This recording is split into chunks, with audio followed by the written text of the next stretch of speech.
As I lay on the cold hospital bed, the white sheets felt rough against my skin. The room was silent, except for the rhythmic beep of the heart monitor beside me. I was tired, both physically and mentally, with the weight of my condition pressing down on me. Dr. Wilson had visited earlier and explained that I had an ulcer. He told me that it was partly because I had been holding in a lot of negative emotions. "I recommend you talk to someone, Mrs. Evans. Holding on to those emotions isn't good for your health," he said, adjusting his glasses. "I'll think about it, doctor," I replied, nodding slowly. Soon after Dr. Wilson left, David entered. My husband of 15 years, David was a tall man with brown hair that was starting to gray at the temples. His suit was impeccable, always tailored to perfection.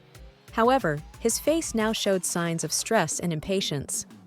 "Jane," David started, clearing his throat, "I've been doing some thinking." I turned to look at him, waiting for him to continue. He took a deep breath. "I want a divorce." I felt a pang in my chest, but not of heartbreak, more of realization. It felt like something I had been expecting for a long time. "All right," I said simply. David looked taken aback. "That's it? Just all right?" "I guess I've seen it coming, David," I admitted, "though I never thought you'd tell me while I'm in a hospital bed." A nurse, Melissa, who was attending to some paperwork nearby, looked up. She was young, perhaps in her mid-20s, with bright blue eyes and blonde hair pulled into a ponytail. She gave me a concerned look. "Are you okay, Mrs. Evans?" David scoffed. "Of course she's fine. Aren't you, Jane?" I ignored him, turning to Melissa. "I'll be okay. Thanks for asking." "Why are you so calm about this?" Melissa whispered, genuinely curious. With a small smile, I leaned in closer. "I have a little secret, something that will make everything all right in the end." David, not hearing our exchange, glanced between us, looking annoyed. "I'll get the papers started then," he said tersely. As he left the room, I couldn't help but feel a mixture of sadness and relief. I knew that this was just the beginning of a new chapter in my life. And though the circumstances weren't ideal, I felt strangely hopeful. The hospital room was quiet, with only the soft murmur of the TV in the background. I started to drift into a state of introspection, remembering simpler times. The day David and I met felt like it was just yesterday. We were introduced by mutual friends at a local coffee shop. The initial days were filled with laughter, shared interests, and many dreams for the future. "Jane, have you ever thought about traveling the world?" David had once asked me during one of our early dates. "I've always wanted to," I replied, taking a sip of my coffee. "But you know, life gets in the way. Work, responsibilities." David smiled warmly. "Maybe we can do it together one day." I chuckled. "That sounds like a dream." But as the years went on, things changed. David got a high-paying job, and suddenly, money became a focal point in our lives. We moved into a big house, drove expensive cars, and attended high-profile events. It was a life many dreamed of, but it felt empty to me. "I bought another painting today," David said one evening, showing off a piece of artwork that cost more than what I earned in a month at the bookstore. "It's beautiful," I replied, trying to show enthusiasm. But deep inside, I missed our simpler days, when happiness wasn't measured in monetary terms. The stark difference in our earnings soon became a sore point. David would often berate me for not making enough and for spending too much time at the bookstore. "Jane, can't you find a better job? Something that pays more?" he once asked. "This is what I love, David," I retorted, frustration evident in my voice. "I thought you of all people would understand." His reply was cold. "Well, love doesn't pay the bills." Health concerns started adding to our strained relationship. The constant pain in my stomach became unbearable at times. I remember one particularly bad night when I was curled up in pain. "Jane, are you okay?" David's voice was filled with annoyance rather than concern. "My stomach, it hurts so much," I managed to whisper. "You're always sick," he snapped. "Maybe if you didn't stress about that bookstore so much, you'd feel better." Even during those tough times, there was one person who stood by me, my grandmother. She was a wise old woman with a heart of gold. We shared many moments, sipping tea and talking about life.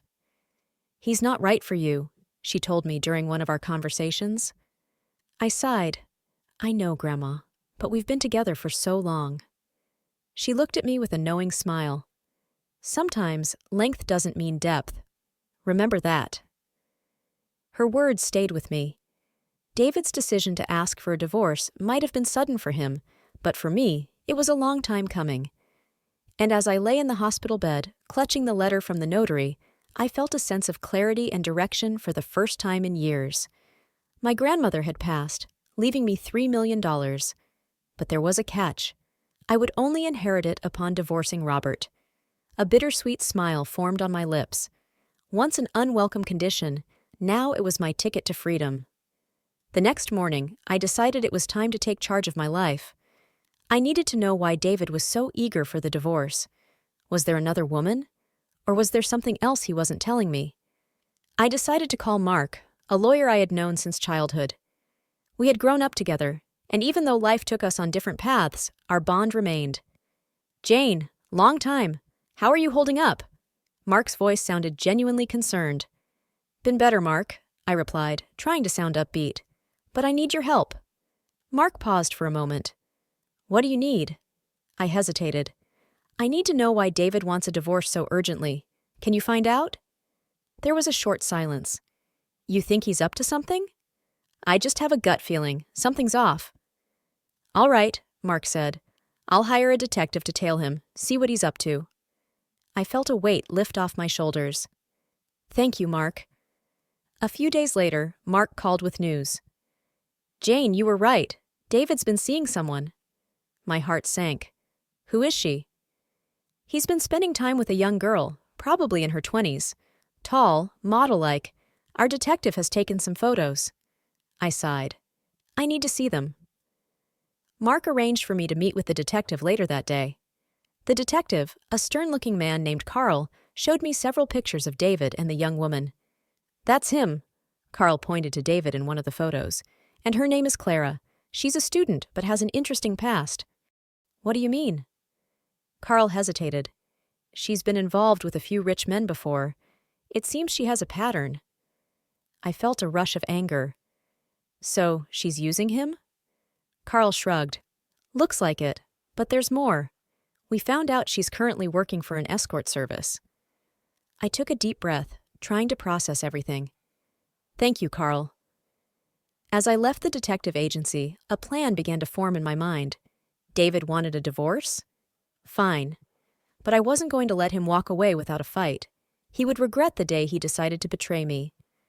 The following week was a blur of hospital tests and treatments. But between the needles and medications, I had a surprise visitor. An elderly man named Mr. Graham, whom I had occasionally seen during my daily hospital walks. With white hair, a cane, and wise eyes, he seemed to be always engrossed in a book. "Hello, Jane," he greeted me with a warm smile as he walked into my room. "Hello, Mr. Graham. To what do I owe the pleasure?" "I've heard you work at a used bookstore," he said, taking a seat near my bed. "Yes, I do. It's a small place, but it has its charm." He nodded appreciatively. "I've always had a passion for books. Over the years, I've collected many rare editions. And, well, there's one particular book I thought you might be interested in." My curiosity was piqued. "Which book?" "It's an old, rare copy of Pride and Prejudice. You see, my late wife loved that book. She told me stories about her family's connection to it." I was taken aback. "That's one of my favorites. I've always wanted to have a rare edition."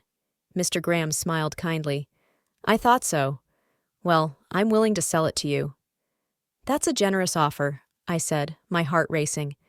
"But there's a problem. I recently had some financial issues. David, my husband, took all the money from our joint account." Mr. Graham frowned. "I'm sorry to hear that. But for the book, we can work out a reasonable price, or even a payment plan." I smiled, touched by his kindness. "Thank you, Mr. Graham. I'd like that." Our chat was interrupted by a call on my mobile. It was David. "Jane, have you signed the papers yet?" he demanded. "Not yet, David. I told you, I'll do it after I leave the hospital." "Just get it done," he said irritably before hanging up. I sighed, feeling deflated. Mr. Graham looked at me with sympathy. Relationship troubles? I nodded. He's eager to get rid of me. Mr. Graham leaned forward. You know, life has a way of bringing unexpected joys even in the midst of our struggles. Perhaps this book is a small token of that. I smiled, wiping away a tear. Thank you, Mr. Graham. You have no idea how much this means to me.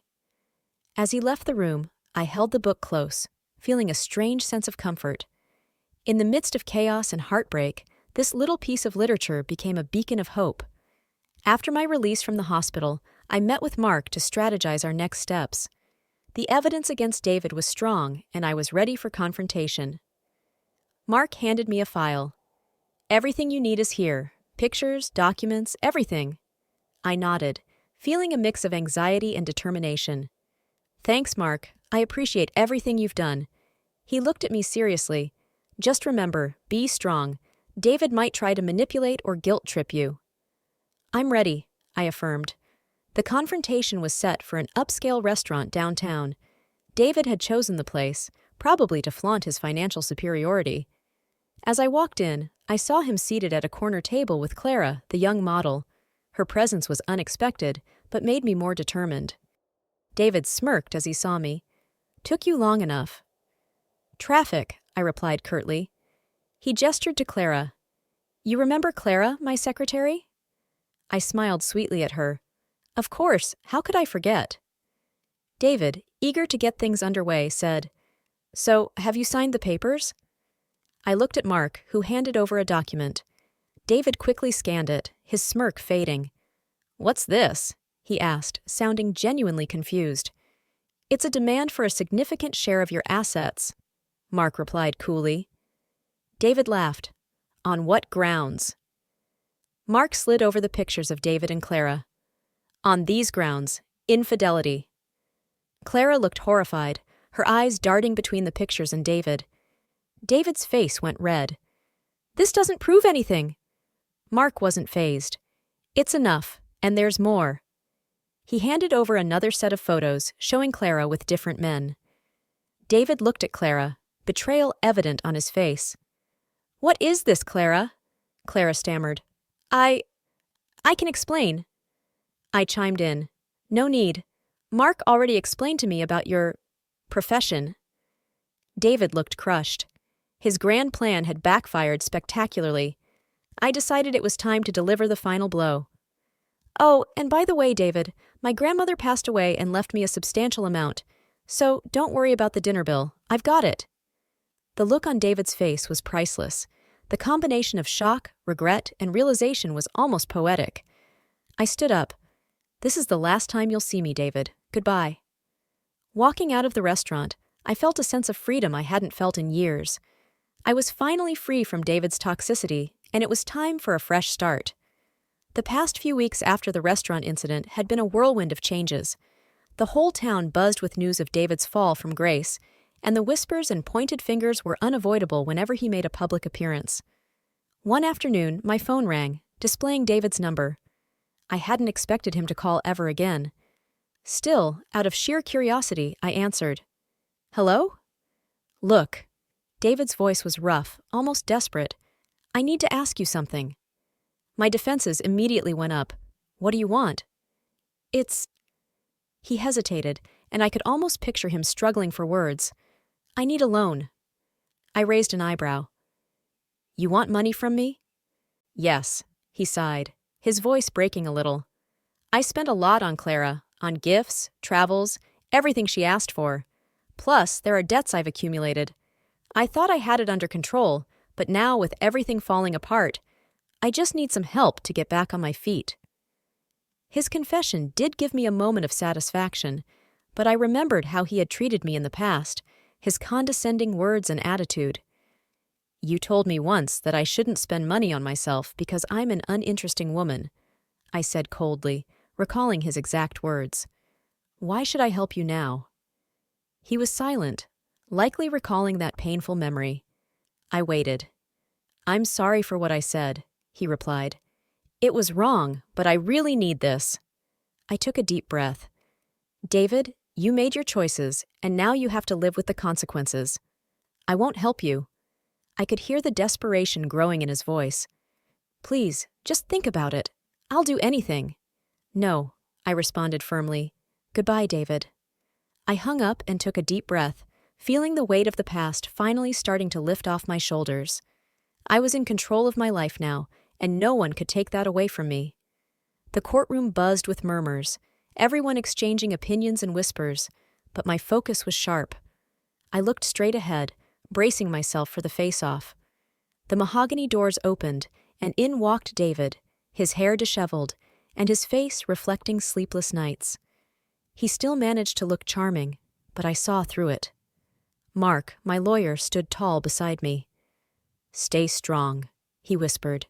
Today is the day we set things right.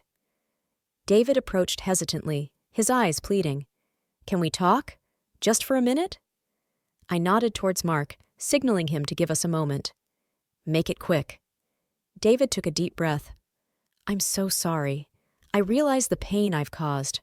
Please, can we not do this? Can we not make it a public spectacle? His words seemed genuine, but years of deceit had made me wary. David, this isn't about you anymore. It's about justice. He looked defeated, but tried one more time. Isn't there any room for forgiveness? For us to start afresh? I stared at him coldly. There's no us anymore.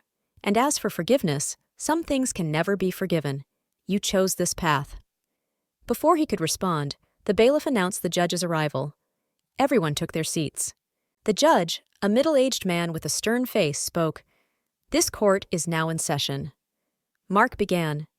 Your Honor, my client has suffered emotional and financial turmoil due to Mr. David's actions. The evidence will showcase his deceit. David's attorney tried to interrupt, but Mark continued, Your Honor, we have photographs, bank records, and messages that point towards Mr. David's consistent betrayal.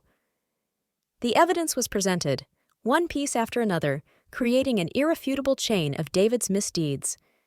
David looked shattered, realizing the gravity of the situation. Your Honor, he began, voice shaky, I admit my mistakes, but I beg the court and my wife for leniency. Mark countered, Mr. David is only remorseful because he got caught. Had any of these deceitful actions not come to light, he would have continued his ways. The judge, after pondering for a while, said, Given the overwhelming evidence, this court grants the divorce. Mrs. will receive 80% of the combined assets. David was aghast. This is extreme. I stood up, anger evident in my voice. Extreme? Like your affairs? Or draining our accounts? Or every lie you told? David whispered, Please just give me a chance. I looked at him squarely. I gave you years, David. You destroyed that chance every time. Walking out of the courtroom, Mark congratulated me. You did great. This chapter is closed. I nodded, determined. It's time to rebuild and move forward, without him. The sun outside shone brilliantly, signaling a new dawn, and for the first time in years, I felt truly free. The sky was a bright shade of blue, and the air was fresh, with a hint of morning dew. It had been a month since the court case, and the world seemed different to me. I was sitting in a small cafe near the beach, enjoying a cup of coffee, watching children play in the sand and families laughing together. Sarah, my longtime friend, joined me at the table, her presence always a comfort. How does freedom feel? She asked with a teasing smile. It feels like breathing without any weight on my chest, I replied, taking a sip from my mug. She chuckled. I never understood why you held on for so long. I sighed. Neither did I, but it's in the past now. I'm just focusing on what's ahead. A small boy, around 6, ran up to our table, his sandy feet leaving prints. Excuse me, ma'am. Can you help me build a sandcastle? I smiled at his innocence. Sure, why not? As we sat building the castle, Sarah watched with a soft smile. You know, you always had a way with kids. Have you thought about what you're going to do next? Actually, I have, I began, molding the sand into a tower. I'm thinking of starting a community center for children, somewhere they can come, learn, and play. Sarah looked pleasantly surprised. That sounds amazing, but it's going to be a lot of work. I'm ready for it. I've been tied down for so long. It's time I did something that truly matters. The day wore on, and Sarah and I talked about everything under the sun: memories, future plans, and the latest town gossip. Later, as the sun began to set, casting a golden hue on the horizon, I stood up, stretching my legs. You know, Sarah, it's moments like these that I miss the most. Simple, peaceful, just enjoying life. Sarah nodded. You've come a long way. A familiar face approached our table. Mark. He looked different in casual wear, less the stern lawyer and more like an old friend. I hope I'm not interrupting, he said, a smile playing on his lips. Not at all, I replied. Have a seat. He sat down. I was in the area and thought I'd check on you. How have you been? Better, I said. Much better. Sarah, always the tease, chimed in. You two should hang out more. You're both single, after all. Both Mark and I blushed, exchanging an awkward glance. Well, we can always start with a coffee, Mark suggested. I laughed. Sounds like a plan. As night fell, the three of us walked along the beach, feeling the waves touch our feet, the vastness of the ocean reminding me of the endless possibilities that lay ahead. Life was no longer about the past. It was about seizing the day, making a difference, and perhaps, just maybe, finding happiness again. Days turned into weeks, and weeks into months. The community center became a reality, a place bustling with kids, laughter, and learning. Mark and I grew closer, our bond strengthened by mutual respect and understanding. One evening, as I stood on the balcony of my new home, looking at the vibrant colors of the setting sun, Mark came up behind me. You've done it, he whispered. I turned to face him. We did it. Together. He pulled me into a hug, and we stood there, looking out at the horizon, knowing that the past was behind and a new dawn awaited. And as the first stars twinkled in the early night sky, I realized that sometimes endings are just new beginnings.